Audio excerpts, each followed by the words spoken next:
¿Quién de vosotros, y si alguno no lo ha dicho, ya se puede ir?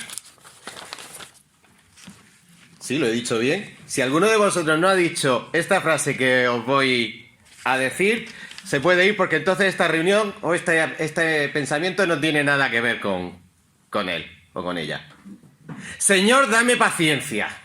En algún momento de vuestra vida, ¿quién no ha dicho, Señor, dame paciencia? Hasta Aarón, joven, ha tenido que decir, Señor, dame paciencia. Paciencia con mi hermano, paciencia con mi padre, paciencia con mi madre, paciencia conmigo mismo, que no me aguanto. ¿Quién de vosotros no ha dicho alguna vez, Señor, dame paciencia? ¿Quién no está de nosotros atravesando momentos en los que decimos, Señor, dame paciencia? Bueno, pues, aprovechando esta frase tan típica, el 16 de junio del 2017 se estrenó una película, una comedia española, que precisamente se titula Señor, dame paciencia.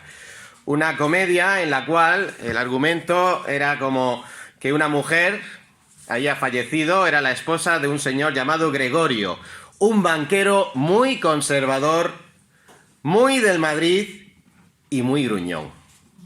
Así que a la hora de abrir el testamento, la mujer le había dejado que su última voluntad es que pasara un fin de semana con sus 3 hijos en Sanlúcar de la Barrameda, por ahí por el sur, en la desembocadura del Guadalquivir, porque ella quería que su marido pasara con sus 3 hijos en un fin de semana mientras echaban las cenizas de la difunta en el río Guadalquivir.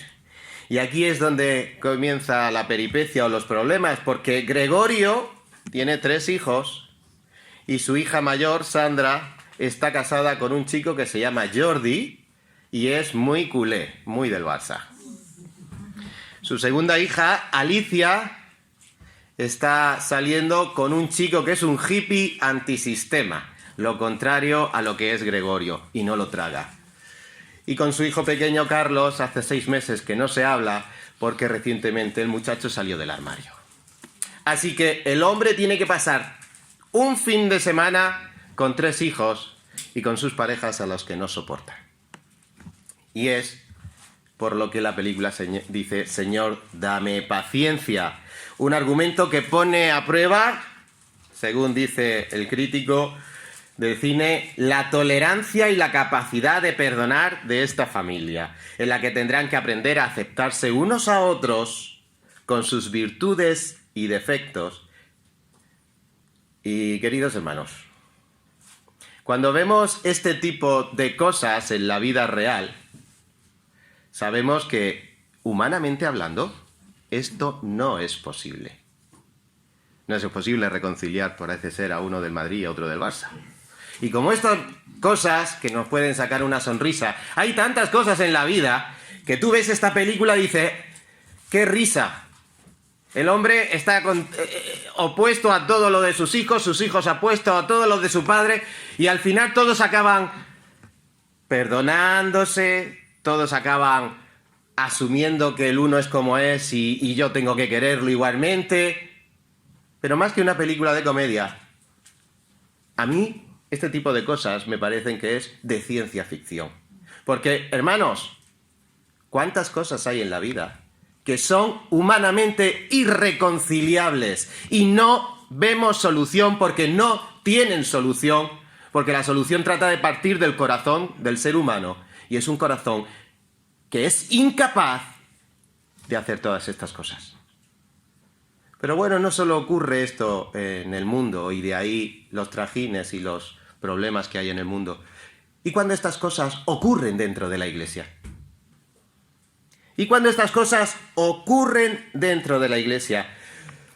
Por eso, queridos hermanos, el tema de hoy, de la Epístola de Santiago, va a decirnos o va a plantear esta cuestión, y cómo en medio de circunstancias irreconciliables, los textos que vamos a ver esta mañana nos va a enseñar a cómo soportarlas, a cómo afrontarlas de una manera práctica a través de la paciencia. Leed conmigo Santiago capítulo 5, versículos del 7 al 12. Dice la palabra del Señor. Santiago capítulo 5, versículo 7. Por tanto, hermanos, tened paciencia hasta la venida del Señor. Mirad cómo el labrador espera el precioso fruto de la tierra, aguardando con paciencia hasta que reciba la lluvia temprana y la tardía. Tened también vosotros paciencia y afirmad vuestros corazones, porque la venida del Señor se acerca. Hermanos, no os quejéis unos contra otros, para que no seáis condenados. He aquí el juez está delante de la puerta. Hermanos míos, tomad como ejemplo de aflicción y de paciencia a los profetas que hablaron en nombre del Señor. He aquí tenemos por bienaventurados a los que sufren. Habéis oído de la paciencia de Job, y habéis visto el fin del Señor, que el Señor es muy misericordioso y compasivo. Pero sobre todo, hermanos míos, no juréis ni por el cielo, ni por la tierra, ni por ningún otro juramento, sino que vuestro sí sea sí, y vuestro no sea no, para que no caigáis en condenación. Pues que el Señor bendiga su palabra en nuestros corazones. Y esta mañana, con la ayuda de este texto, quisiera que se nos quedara en nuestros corazones 3 formas de ejercitar la paciencia con tus hermanos. 3 formas de ejercitar la paciencia con tus hermanos. En este texto, Santiago va a exhortar a los hermanos a ser pacientes, ¿cómo? De una manera práctica, en sus relaciones personales. Y esto en base a la esperanza de la venida del Señor. Que va a ser esta misma esperanza la que también les va a dar fuerzas para seguir teniendo paciencia. Pero además, en la segunda parte de nuestro texto vamos a ver que también les va a exhortar a cómo aplicar la paciencia. Primero a tener esa paciencia dentro de nosotros, pero después nos va a exhortar a cómo aplicarla de una manera práctica entre mis hermanos. Sin quejarnos, siguiendo el ejemplo de las Escrituras y sin jurar. Por nuestra actitud, por nuestro estudio de la Escritura, por nuestra meditación de la Escritura y por lo que vamos a expresar públicamente a través de nuestra boca. Son 3 maneras prácticas de desarrollar esa paciencia y de afirmarla. Por eso he titulado este pensamiento Señor, dame paciencia. Y vamos a ver cómo el Señor nos da paciencia. Primero en qué es tener paciencia. La paciencia bíblica, la paciencia que nos enseña el Señor. Y esto lo vamos a ver en los versículos del 7 al 8. Y luego vamos a ver maneras prácticas de ejercitar esta paciencia en medio de la iglesia, los unos con los otros. Y esto lo veremos en los versículos del 9 al 12. ¿Qué es tener paciencia, hermanos? ¿Qué es tener paciencia? Los versículos 7 al 8, vamos a leerlos otra vez. Por tanto, hermanos, tened paciencia hasta la venida del Señor. Mirad cómo el labrador espera el precioso fruto de la tierra, aguardando con paciencia hasta que reciba la lluvia temprana y tardía. Tened también vosotros paciencia y afirmad vuestros corazones, porque la venida del Señor se acerca. En primer lugar, ser paciencia, la definición de paciencia o ser paciente es mostrar, hermanos, un control interno por dentro y por fuera en medio de circunstancias difíciles. Eso es la paciencia práctica que nos enseña de las Escrituras. Cuando el Señor nos dice, sed pacientes, nos está diciendo, mostrad un control por dentro y por fuera cuando estéis en circunstancias difíciles. Porque no hace falta ser paciente cuando estoy de fiesta. Es más, estoy impaciente por llegar a ella. Pero lo normal es que nuestra fiesta consista en circunstancias difíciles. ¿Qué actitud tengo que tener dentro de mí? ¿Y cómo tengo que expresarme? ¿Cómo se expresa esa paciencia? Bueno, pues os tengo que decir una cosa. Ni Gregorio, el de la película, ni nosotros cuando vivimos en nuestra carne, podemos tener esta virtud de mostrar un control interno y externo en circunstancias difíciles. ¿Por qué no? Cuando vivimos en nuestra carne, porque nuestra carne no puede. Porque nuestra vieja naturaleza, la que queda todavía dentro de nosotros, no puede. Entonces cerremos. No hay solución. No hay solución. He dicho en nuestra vieja naturaleza. Pero hay algo en el creyente que no hay en la persona que no ha creído todavía. Y es el Espíritu Santo. Y en el Espíritu Santo, lo que es imposible para el hombre es posible para Dios. Hermanos, acompañadme a leer Gálatas capítulo 5, versículo 22. El fruto del Espíritu Santo. Y una de las manifestaciones de ese conocido versículo que nos habla, nos describe el fruto del Espíritu Santo. Gálatas 5, 22 dice: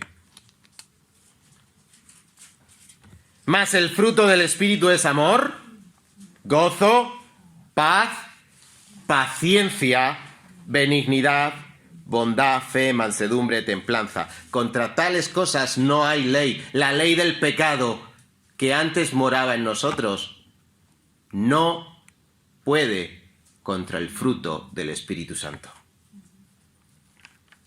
Y en casa podéis leer los versículos anteriores, que nos habla del fruto de la carne. De manera que, si queremos reconciliar el fruto de la carne con las herramientas de la carne, apaga y vámonos. Gregorio, no tienes nada que hacer este fin de semana con tus hijos. Y nosotros, en la carne, con mis hermanos, no podré hacer nada.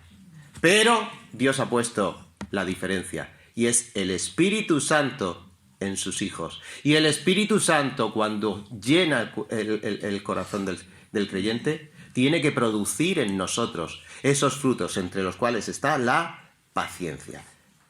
Esa capacidad de control interno y externo en medio de las circunstancias difíciles. Hermano, hermana, ¿estás en circunstancias difíciles? Necesitas paciencia. Este pensamiento hoy es importante para ti. Amigo, amiga, no eres creyente todavía. ¿Estás en medio de estas circunstancias y en medio de una guerra civil con tus semejantes? ¿Estás en medio de una guerra civil? No, en una guerra contra Dios. Este pensamiento es relevante también para ti. Es importante porque el Espíritu Santo es en ti. Si crees en Cristo, es el que puede ayudarte a solventar todas estas cosas. Por eso, en este versículo que hemos leído, la paciencia no es la paciencia del capítulo 1, versículo 3, que decía: la prueba produce en nosotros paciencia. No es la paciencia que produce cuando estamos en prueba. Aquí la paciencia se refiere a la relación no con nuestras pruebas, sino la relación con nuestros semejantes, con nuestros hermanos en este caso. No tanto las pruebas. Y el versículo comienza con una partícula, por tanto, que quiere decir que nos está uniendo con la idea anterior. ¿Qué es lo que vimos la semana pasada con el hermano? Pues precisamente los problemas que había con los ricos que abusaban de sus empleados, abusaban de sus siervos. Entonces dice aquí Santiago: por tanto, si unimos, los primeros con los que habían de ser pacientes eran con esos ricos abusones, o con esos hermanos que se pasan, como se diría vulgarmente, en 4 pueblos con nosotros. O somos nosotros de esos abusones. Con esos son con los que Santiago está uniendo por tanto, sed pacientes. Por tanto, ¿cómo tener paciencia con los ricos y opresores? Sería la primera relación. Ese no es mi caso, no tengo ningún rico opresor. Bueno, sí, tengo algún jefe o tengo algún... Pero es que si extendemos un poquito más la enseñanza de la Escritura, en 1 Tesalonicenses 5:14, el apóstol Pablo tiene que decir que seáis, entre otras varias ordenanzas, que seáis pacientes para con todos, con los fáciles y con los menos fáciles, creyentes fáciles, creyentes menos fáciles, incrédulos fáciles, incrédulos menos fáciles. Es lo que nos enseña la palabra de Dios. Y para ello el apóstol Santiago nos va a dar un ejemplo práctico. Bueno, hoy qué difícil que es tener paciencia. ¿Eso cómo se aplica en mi vida? Bueno, te voy a dar primero, antes de aplicarlo a tu vida, voy a darte un ejemplo de cómo se aplica ese tipo de paciencia. Y pone el ejemplo del labrador. ¿Cómo es paciente el labrador? Bueno, aquí, si leemos otra vez, versículo 8, nos dice: tened también vosotros paciencia, el 7, la segunda parte, mirad cómo el labrador espera el precioso fruto de la tierra, aguardando con paciencia hasta que reciba la lluvia temprana y tardía. El ejemplo del labrador. El labrador, nuestros agricultores aquí en el campo de Murcia, evidentemente, ¿sabéis por qué esperan pacientemente? Porque saben que después de plantar, de haber preparado la tierra y de plantar, y después de regar, y después de abonar, y después de que pasen unos meses, hay un tiempo de siembra, pero si las cosas van bien, por regla general van bien, por eso la industria agrícola aquí en Murcia es una gran empresa, es una gran industria, lo normal es que va a haber cosecha y va a haber beneficio. Y ese es el ejemplo que pone el Señor en nuestros corazones. Cómo tener paciencia anticipando un suceso futuro. Esto va a ocurrir, así que seamos pacientes. La paciencia no es una fuerza interior. Muchas veces cuando decimos, Señor, dame paciencia, parece que estamos pidiendo esa fuerza interior que nos va a hacer soportar lo que nos pueda venir. Eso no es la paciencia que nos enseña la Biblia. La paciencia se manifiesta al esperar algo concreto y que es mejor a lo que ahora estoy soportando. Y además por lo que vale la pena esperar. ¿Y qué es lo que espera el labrador? El fruto precioso de la tierra. ¿Y qué es lo que espera el creyente fiel? La venida del Señor. Voy a ser paciente con todo esto porque vale la pena, porque el Señor viene seguro como viene la cosecha. Y además es mucho mejor que los sufrimientos que tenga ahora. Y eso es lo que me da fuerzas. Por mucho que soporte, que aquí lo esté pasando mal ahora, el Señor viene y va a ser. Y por eso Santiago les está animando a ser pacientes. Pero el labrador espera, y hay una palabrita que utiliza aquí Santiago, el fruto precioso. Hermanos, ¿qué es precioso para ti? ¿Qué es precioso para ti? Porque lo que precioso literalmente no es algo bonito, que también, sino algo valioso. ¿Qué es valioso para ti? Y es tan valioso que eres capaz de luchar a capa y espada contra el que tengas al lado. ¿Qué es valioso para ti? No digo que no me importe, pero no viene ahora al caso lo que sea valioso para nosotros. Lo importante es qué es valioso o qué da Dios valor. ¿A qué le da Dios valor? Bueno, pues vamos otra vez a las Escrituras. Y por ejemplo, Pablo empieza diciendo lo que para él no era valioso. Y si nos vamos, apuntadlo si queréis, capítulo de Hechos 20-24, su último discurso a los ancianos de Éfeso, él les dice que para él su vida no era preciosa.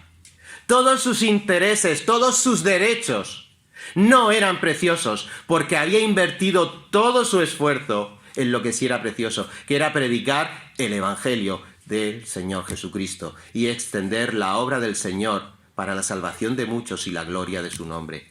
Por tanto, él había puesto su vida, como vemos en otros pasajes de las Escrituras, y lo habían hecho pedazos muchas veces.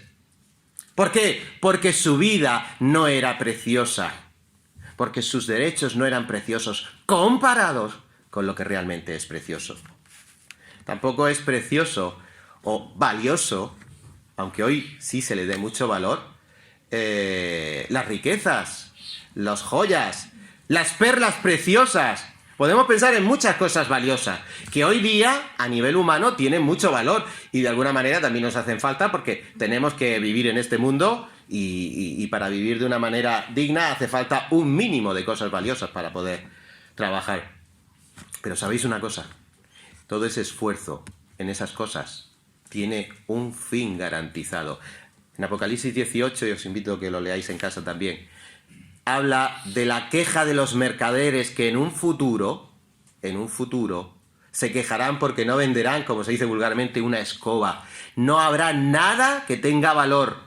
Y menciona oro o plata, menciona perlas, menciona piedras preciosas, el mismo término. Cosas valiosas que en algún momento dejarán de tener valor. Ni la vida ni las riquezas tienen valor. Ahora, ¿qué es precioso en la Biblia? ¿Qué es precioso en la Biblia? Pues precioso es, sin duda, las obras basadas en Jesucristo. Y de esto ya hablamos en el capítulo 2 de Santiago. Como en Santiago 2, 14 y 26 estaba relacionando que la fe, la vida de fe, tiene que tener obras basadas en esa fe. Porque puedo decir que tengo fe, pero mis obras no. Estoy muerto, dice la Escritura. La fe sin obras es muerto. Y este pasaje lo podemos comparar con, y eso sí, os invito a leer en 1 Corintios, capítulo 3, versículo 11, y esas obras a las que nos anima Santiago, esas obras de fe, tienen una serie de términos en 1 Corintios, capítulo 3, unos términos que las describen, muy bien. 1 Corintios, capítulo 3, versículo 11. Porque nadie puede poner otro fundamento que el que está puesto, el cual es Jesucristo. Y sobre ese fundamento, sobre esa fe, es donde Santiago dice, y ahora haced obras que permanezcan, que realmente sean obras de fe. Y si sobre ese fundamento alguno edificare oro, plata, piedras preciosas, piedras valiosas, madera, heno, hojarasca, la obra de cada uno será probada, será juzgada. Y habrá obra que arda y desaparezca, el heno, la hojarasca, y otras obras que no ardan. Hermanos, preocupémonos en lo que es valioso para Dios, porque habremos, como vamos a ver, de ser sometidos a juicio. Y muchas cosas de nosotros van a arder y nos vamos a quedar desnuditos. Procuremos las obras que permanezcan ante el juicio del Señor. Esas obras que acreditan que eres un fiel creyente en Cristo. ¿Qué otras cosas hay valiosas en la Escritura? Pues Primera de Pedro 1:7 habla de vuestra fe. ¿Os acordáis de Primera de Pedro? Hace un ratico que lo estudiamos, esa epístola, el verano pasado. Primera de Pedro 1:7. Vuestra fe más preciosa que el oro. Hermano, hermana, valora tu fe que te ha sido regalada por Dios y que Él mismo dice que es más preciosa que el oro. Y cuando hayas valorado la tuya, valora que esa fe que no merecías, que es tan preciosa, es la misma que tiene el hermano con el que estás sentado. Y es preciosa su fe. Cuidado. Y la sangre de Cristo es también preciosa. Si leemos un poquito más abajo en 1 Pedro 1:19, ¿qué nos dice que es lo más precioso? La sangre de Cristo. Eso es lo que realmente tiene valor, porque eso es lo que realmente nos ha permitido que hoy estemos aquí hablando de estas cosas y de cómo solucionar los conflictos con la paciencia. Bueno, hemos visto un poquito lo que es la definición de la paciencia. Resumidamente, ese control interno y externo en medio de circunstancias difíciles y que no es otra cosa que fruto del Espíritu Santo. Que no la tengo yo por mi cara bonita, la tengo por creer en Cristo. Y teniendo ese fruto dentro de mí, ahora es cuando hay que ponerlo en marcha. Y ese fruto, ¿qué lo motiva? Esa paciencia, ¿por qué está motivada? Ya lo hemos dicho, por la venida del Señor, por la cosecha que ha de venir. Hermanos, tenemos paciencia porque lo que va a venir después de esta prueba tiene unas implicaciones que están muy relacionadas con la venida del Señor. Y estas implicaciones a futuro son las que nos deberían ahora fortalecer para vivir activamente, esperando con paciencia. Romanos capítulo 8, versículo 18. Romanos 8, 18. Pues tengo por cierto que las aflicciones del tiempo presente no son comparables con la gloria venidera, que en nosotros ha de manifestarse. Las aflicciones de ahora no tienen nada que ver con lo que en la gloria venidera, cuando venga el Señor, se manifestará en nosotros. No debería de ser eso y dices, esto vaya racha mala, pero decir gloria a Dios, que la voy a soportar, porque a futuros me espera una cantidad de glorias en Cristo que ni me las puedo imaginar. Pero lo más maravilloso que me pueda imaginar todavía se quedará corto con lo que ha de venir de verdad. Por tanto, os dice, tened paciencia, y el versículo 8, y afirmad vuestros corazones. La paciencia mueve a que nuestro corazón se fortalezca. Afirmar es fortalecer. Hermanos, aquí Santiago está haciendo un llamado a un compromiso resuelto. Afirmad, he dicho que sí, para adelante. Un compromiso firme. Un compromiso valiente. Santiago estaba aquí exhortando, y si recordáis el principio de la epístola, estaba hablando a hermanos que estaban en la dispersión, extranjeros, lejos de su hogar, en plena persecución, por ser cristianos. Pues a esos hermanos que estaban débiles y a punto de caer, de colapsar por el peso de la persecución, a ellos les dice, poned vuestra paciencia, fortaleceos, porque el Señor viene. E imaginaos esto hace 2000 años, ¿no estará más cerca el Señor todavía hoy? Para que estas palabras apliquen en nuestra vida y digan, todavía está más cerca, todavía el Señor viene y vendrá antes que el tiempo que ellos estaban esperando. Afirmad vuestros corazones.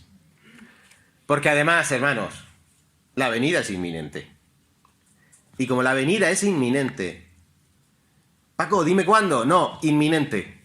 El tiempo del Señor es el tiempo del Señor. Pero desde luego que queda menos tiempo que le quedaba a los hermanos que estaba escribiendo Santiago, también es cierto. La venida del Señor es inminente y debe afectar nuestra manera práctica de vivir. Hebreos 10:25. No os dejéis de reunir como algunos tienen por costumbre, y más cuando sepáis que el tiempo es que se acerca, cada vez está más cerca. Una manera práctica a las reuniones, pero también la manera práctica, nuestras relaciones. El Señor está cerca. ¿Qué vendrá? ¿Y tendremos un lío montado entre nosotros? Quedaría feo, ¿no? Yo cuando llego a casa de los viajes, hay veces que Raquel me dice, qué fin de semana me han dado. Y entonces tienes que llegar y decir, pero bueno, ¿os parece bonito el fin de semana que le habéis dado a mamá? ¿Y qué pasa? Que me enfado. Me enfado. ¿Queréis que el Señor venga así y que nos diga, vengo y veo que la habéis liado parda? No es esta la voluntad del Señor. Vale. ¿Y ahora qué? Ya sé la teoría. Teóricamente. Ya sé lo que es la paciencia. ¿Y ahora cómo la pongo en práctica? Señor, dame paciencia con esta situación que tengo a día de hoy aquí. Señor, dame paciencia. Vamos a ver cómo Santiago, en la segunda parte del texto, va a indicarnos maneras prácticas, 3 maneras prácticas, para que ejercites tu paciencia con los hermanos que tienes en tu iglesia. Y en primer lugar, vamos a leer los versículos del 9 al 12, para recordar esta necesidad o estos 3 aspectos prácticos. Hermanos, no os quejéis unos contra otros para que no seáis condenados. He aquí, el juez está delante de la puerta.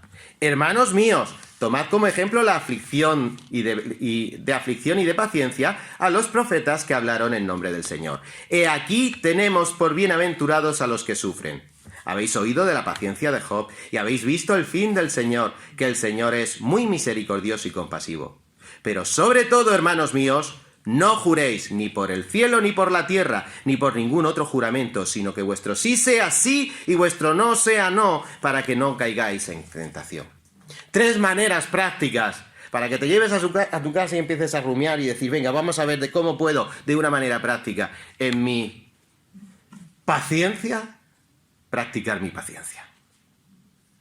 En primer lugar, dice el versículo 9, no os quejéis los unos contra los otros. No os quejéis, que literalmente quejarse, quería decir en griego, es protestar firmemente. No hay manera de que hable de la otra persona, sino es con una protesta firme. Porque el otro, porque la otra. Una protesta firme. Y parece ser, por lo que hemos visto en la epístola, que era algo generalizado en la congregación. Santiago, cuando escribe, y hemos visto que desde luego no tiene desperdicio los bofetones que da desde los discursos de esta epístola. Vamos a repasarlos un poquito. Situaciones complicadas, como son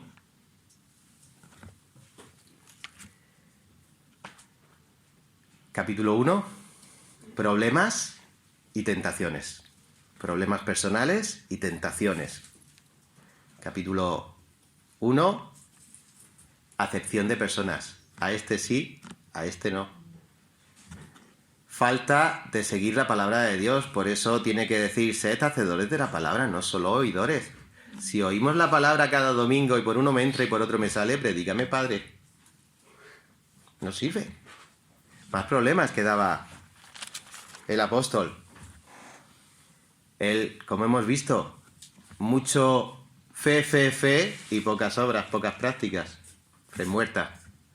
O esas poquitas que destruyen, que incendian. Esa lengua.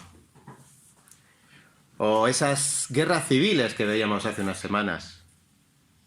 O esos abusones, ya fueran ricos, que veíamos la semana pasada. ¿Habrá poco que pensar? Pues todo esto lo que originó de una manera continuada y por lo que se ve generalizada es que todos protestaban unos contra otros de una manera firme, porque este hace acepción de personas, porque el otro dice y no hace, porque el otro... ¿Os suena? Santiago, vamos a ver cómo soluciona aquí estas situaciones. Y la verdad es que no entra a dar ninguna razón ni a unos ni a otros. No le da la razón a ninguno. Porque en estos casos, hermanos, cuando hay esa carne que nos hace bullir dentro de nosotros en nuestras relaciones, hay veces que en parte habrá una parte que tenga razón. Otra parte no tendrá razón.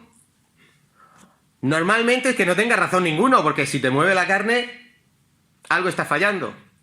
Y otras veces, unos pueden tener una parte de la razón, otros la parte de la razón. Y el final de todo esto es que no hay manera de solucionar nada. Porque todos quieren estar complacidos y como le pasaba a Gregorio y sus 3 hijos, es imposible mezclar el aceite y el agua. Es imposible. Por más que Gregorio tenga un poquito de razón, o que sus hijos también tengan en parte sus razones, o ninguno las tengan porque están equivocándose. No pueden reconciliarse, hermanos. Recordemos, en la carne no nos podemos reconciliar. Por tanto, el apóstol Santiago aquí lo que está diciendo es que en esas situaciones complicadas, con soluciones imposibles de satisfacer a todos, es que no... Ahí está el problema, es que queremos estar satisfechos. Que mi problema con mi hermano tenga una solución satisfactoria para mí. Y el apóstol aquí en Santiago lo que está diciendo es que aquí nadie tiene que ser satisfecho. El único que tiene que tener satisfacción es Dios. Ahora bien, Santiago les advierte, no tratéis de solucionar los problemas con vuestra entera satisfacción porque es imposible. Pero Santiago hace una advertencia. Hace una advertencia. No os quejéis unos contra otros, no sea que seáis condenados.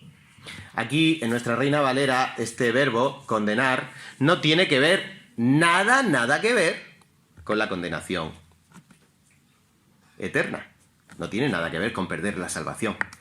Este verbo viene de unos textos, de unos manuscritos que los tradujeron así, pero hay muchos más manuscritos que en otras versiones nos dice, como la Biblia de las Américas, no os quejéis unos contra otros para que no seáis juzgados. Por eso, y volvemos a leer el versículo 9, no os quejéis unos con nosotros para que no seáis condenados o juzgados, porque he aquí el juez está delante de la puerta. Hermanos, lo que nos debiera comprimir el corazón cuando tenemos una lucha dentro de la iglesia no es que a mí me den la razón o que al otro le den la razón. Es que el Señor no quiere ese tipo de conflicto. Y Él es juez. Juez nuestro, recordad, nuestras obras serán pasadas por fuego. La que se queme, se va a quemar. Pero es que aquí el Señor, el motivo que presenta Santiago a sus lectores para que no continúen enfrentándose, parece que no tiene relación con el problema. Sí, claro que tiene relación con el problema. Es que el que juzga es el Señor. El juicio es de Dios. Y tantas veces nuestros problemas pasan por estar juzgándonos unos a otros. Tú tienes razón, yo soy el culpable, tú eres culpable y yo tengo la razón. Y el Señor, Santiago aquí nos enseña que el Señor, el juez, está a la puerta. Hermanos, en las Escrituras encontramos varios ejemplos de juicios sobre personas particulares, sobre creyentes determinados. Así encontramos, por ejemplo, a Miriam, la hermana de Moisés, que en Números capítulo 12 murmuró contra Moisés y Dios la hirió con lepra. Tenemos a David y Betsabé cuando pecaron y Dios los castigó. Y estamos hablando de creyentes. Dios los castigó matando a su hijo. Tenemos los casos de Ananías y Safira, creyentes que mintieron al Espíritu Santo. Y Dios los mató para escarmiento de los demás creyentes. Y tenemos 1 Corintios capítulo 11, versículos 28 al 32. Vamos a leer este pasaje, porque nos da algo bastante desconocido del Señor, pero que aplica en este versículo. El Señor también castiga, como nosotros nos pongamos ceporros en nuestras desobediencias. Capítulo 11 de 1 Corintios, versículo 28.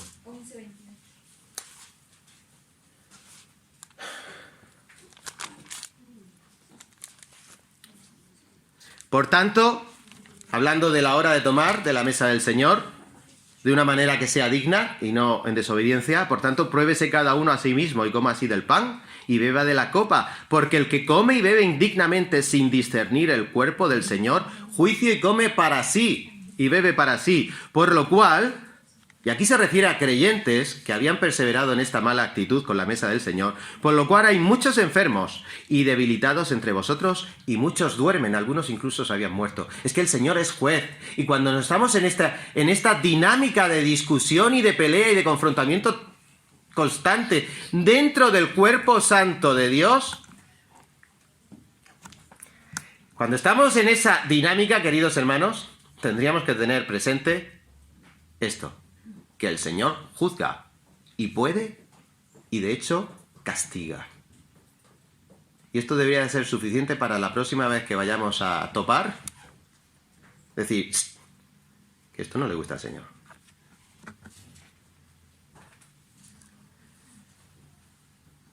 Además, esta es la primera herramienta o la primera clase práctica o en la primera lugar práctico donde podemos estar, que es entre los hermanos, Pero en segundo lugar, otra manera de ejercitar nuestra paciencia, ¿cómo es? Los versículos 11, 10 y 11. Hermanos míos, tomad como ejemplo de aflicción y de paciencia a los profetas que hablaron en nombre del Señor. He aquí tenemos por bienaventurados a los que sufren. Habéis oído la paciencia de Job y habéis visto el fin del Señor, que el Señor es muy misericordioso y compasivo. Hermanos míos, como dice Santiago, ¿qué otra herramienta podemos utilizar para ejercitar nuestra paciencia? La palabra de Dios. Y si no lo hemos hecho todavía, recurramos a la palabra de Dios. Y si lo hemos hecho pero no es suficiente, sigamos recurriendo a la palabra de Dios. ¿Y qué nos dice aquí? Pues tomemos como ejemplo, literalmente, el modelo, el patrón, a lo que yo me tengo que conformar, lo que yo tengo que imitar, a los profetas que hablaron la palabra del Señor.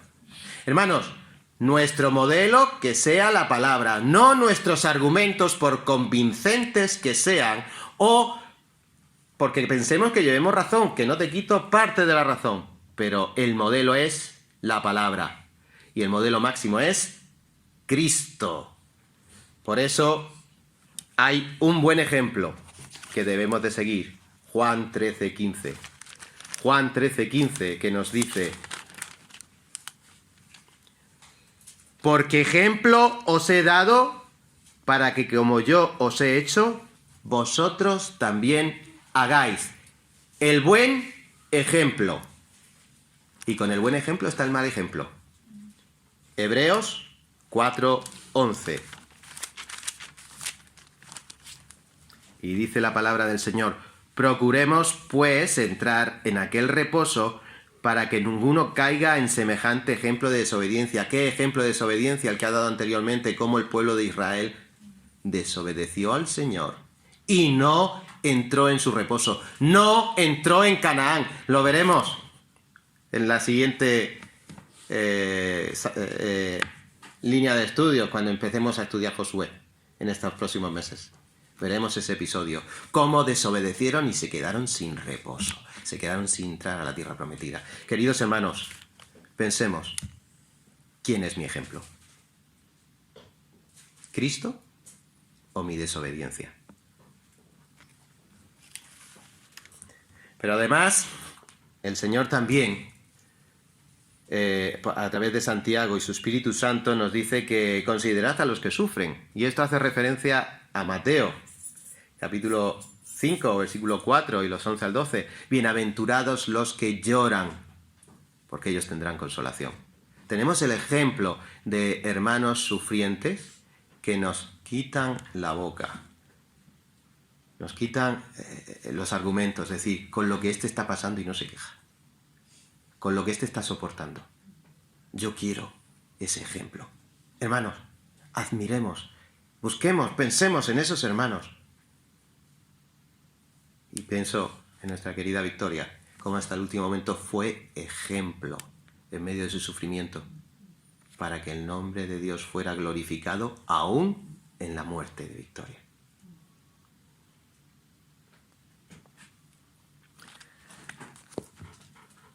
Y aquí nos cita también a Job. Considerad al santo Job, ¿no? Conocido por su paciencia. Bueno, aquí la paciencia de Job es un poquito, en español se traduce por paciencia, pero la palabra es diferente. La paciencia de la que habla aquí Job es la resistencia, la perseverancia, esa capacidad que tuvo Job en el sufrimiento. Y es la paciencia de Santiago 1:3, esa paciencia que se desarrolla en medio del sufrimiento. Sí, hermanos, en medio de nuestros sufrimientos, en medio de nuestros conflictos, que son parte de nuestros sufrimientos que el Señor permite, hemos de desarrollar una resistencia, una perseverancia, como decía un hermano hace muchos años. Tenemos que desarrollar una piel de rinoceronte, antibalas. Y eso se desarrolla como los callos. ¿Tienes callo en el dedo? Por la guitarra. ¿Y de qué? De tocar mucho la guitarra. Si no la tocas, no tienes callo. Y cuanto más toques y mejor toques, más callo. ¿Y cómo se desarrolla? Tocando. La paciencia se desarrolla sufriendo. Esta paciencia de la que habla de Job. Y tenemos el ejemplo de Job.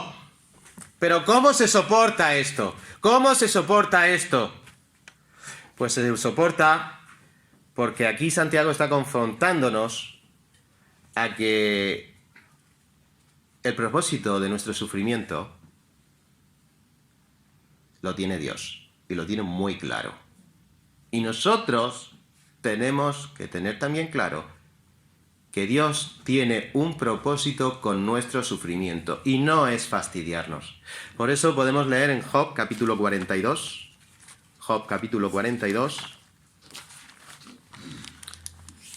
esa confesión que hizo Job cuando entendió realmente el porqué de su sufrimiento. No entendió el sufrimiento. Él nunca se enteró del debate que había en el cielo entre Dios y el diablo. Él nunca entendió por qué sus hijos murieron. Él solo entendió lo que vamos a leer ahora. Y eso debiera de ser un acicate para nosotros seguir siendo pacientes con todo lo que tengamos alrededor. Capítulo 42, versículo 1 dice: respondió Job al Señor y dijo: yo conozco que todo lo puedes y que no hay pensamiento que se esconda de ti. ¿Quién es el que oscurece el consejo sin entendimiento? Por tanto, yo hablaba lo que no entendía, cosas demasiado maravillosas para mí que yo no comprendía. Oye, te ruego y hablaré, te preguntaré y tú me enseñarás. De oídas te había oído, mas ahora mis ojos te ven. Por tanto, me aborrezco y me arrepiento en polvo y ceniza. Hermanos, Dios tenía un propósito a Job y dice: y Dios es misericordioso y compasivo. Considerad cuál fue el fin, cuál fue el resultado de aquello. Y vemos cómo al final del capítulo Dios recompensó a Job alabándolo por su fidelidad. Le cerró la boca al diablo y además le recompensó restaurando su vida, sus hijos, su casa, otros hijos, otra casa, mejores finanzas y 140 años de propina. Cuidado. Eso era Job. A nosotros, todo eso no hay ningún contrato que diga ¿y tú más? No, eso es Job. Pero Job es nuestro ejemplo de perseverancia, de resistencia, porque Dios está al control. Dios está al control. Por eso tenemos que reconocer y que esto nos ayude a soportar en nuestra prueba, la que sea, y si es de discordia más. Dios es misericordioso y compasivo. Fíjate, si no es misericordioso y compasivo, que te soporta, que me soporta. No, es que a mi hermano lo soporta más. No. A ti te soporta. Hemos visto cómo ejercitar de manera práctica la prueba en nuestras luchas con los hermanos. Hemos visto cómo podemos ejercitar en la práctica bebiendo de las Escrituras. Y ahora, la última, para terminar: cómo ejercitar nuestra paciencia con la lengua. Tema principalísimo, ¿no? En la epístola de Santiago. ¿No será que no ha hablado ya de la lengua? Pues aquí tiene que rematar la epístola todavía más con la lengüecita dichosa. ¿Cuántos problemas nos caen por la lengua y en cuántos problemas nos metemos con la dichosa lengua? Ay, la lengua. Por eso aquí les va a indicar Santiago que no hablemos a la ligera. Porque una vez que has dicho, ya no vuelve atrás. Como decía, creo que fue José en su predicación, aquel que le dijo, después de que uno se había esturreado hablando: coge un saco de plumas y velas poniendo por la calle, y a las 2 horas dice: ve a recogerlas. Y dice: no queda ninguna. Y dice: claro, eso es lo que nos pasa con las palabras. Una vez que las echamos se las lleva el viento y el mal que hacen ya está hecho. La lengua. No juréis, dice. Sobre todo. Este último versículo se vuelve a enganchar con los anteriores con esa partícula. Sobre todo, o literalmente, de manera especial. Si os he dicho que tengáis Ojo a todas estas cosas, pues de manera especial por medio de vuestra forma de hablar. Porque la forma de hablar de una persona nos suministra mucha información de lo que hay en su condición espiritual. Porque de la abundancia del corazón habla la boca. Pues tengo aquí unos cuantos versículos, pero ya creo que lo tenéis claro. De la abundancia del corazón habla la boca. El Señor ya había enseñado y hace otra vez referencia al Sermón del Monte. Vuestro sí sea sí. Vuestro no sea no. Porque Santiago está condenando esa práctica que tenían los judíos de jurar por cualquier cosa menos por Dios. Porque en el momento que juraran por Dios se obligaban. Eso lo podéis leer en Mateo capítulo 5, los versículos 33 al 36 y también en el capítulo 23, del 16 al 22. Los juramentos falsos que tenían tanta costumbre de hacer los judíos, o los juramentos evasivos o engañosos, juraban por cualquier cosa. Mientras no fuera con el nombre del Señor, he jurado pero me puedo desdecir. ¿Quién recordará los tiempos aquellos de cuando uno decía que sí, no hacía falta contrato? No hace tanto tiempo de eso. Yo tomé la costumbre en la empresa de que cuando me hacían reserva hice, no, mándame un correo que quede escrito que me estás haciendo la reserva. Ya te lo digo así, digo, nada, tú por escrito. Porque si no estás por escrito, si en algún momento a mí se me va o a ti se te va, no sea que te presentes un día que yo ya tengo clientes comprometidos. Tú me mandas el compromiso y yo te meto en la agenda. Y ya tengo compromiso contigo. Y si tengo compromiso con otro, ya buscaré yo quien te atienda a ti o quien atienda al otro. Por escrito. Pero esos tiempos en los que no había que la palabra bastaba. Eso es lo que pide el Señor, que tu palabra baste. Que nuestra manera de hablar, sobre todo, revele nuestra condición espiritual.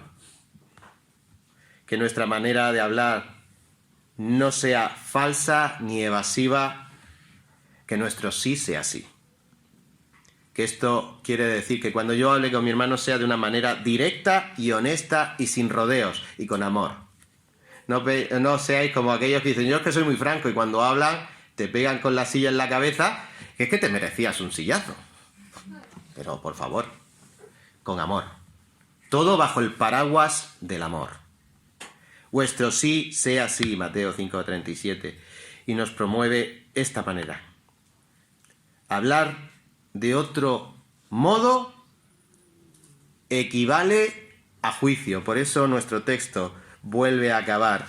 No sea que caigáis en condenación, la misma palabra que antes, no sea que caigáis bajo juicio. Y esto quiere decir que Dios sigue presidiendo todo lo que hablemos, y de todo lo que hablemos va a pedir cuentas. Y si hablamos, como yo le decía esta mañana a mis hijos, a la iglesia van a ir con vosotros 2 personas que no son creyentes. Imaginaos que es descubren este día, escuchando la palabra, que quieren seguir yendo.